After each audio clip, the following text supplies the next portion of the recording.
You asked what was the thought process for your VTuber model designs, and I'm here to deliver. If you're new here, these are my VTuber models, and when they debut, they will not only be streaming video games like other VTubers do, they will also be living out the musical fairy tale of my dreams. But how did Keith and I design them?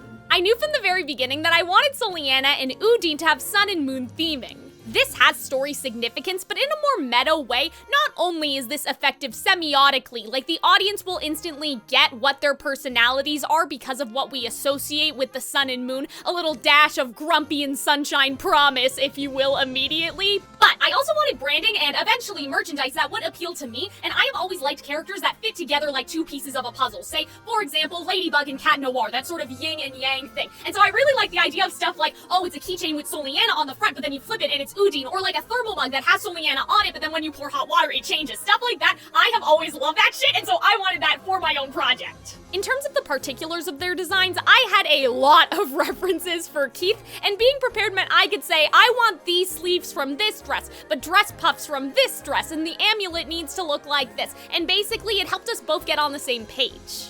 However, I think that giving your artist creative control is very important. I don't want to micromanage every single little decision, and so especially for things on color, Keith would ask like, what color do you want this? And I'm like, you do it. You do whatever you want and whatever you think looks nice because you're the artist. I'm not. I don't know anything about color theory, right? And Keith made a lot of suggestions, like he redid Odyne's entire top, for example. They also have 3 alternative outfits that designing for was much harder, but those are a secret for now.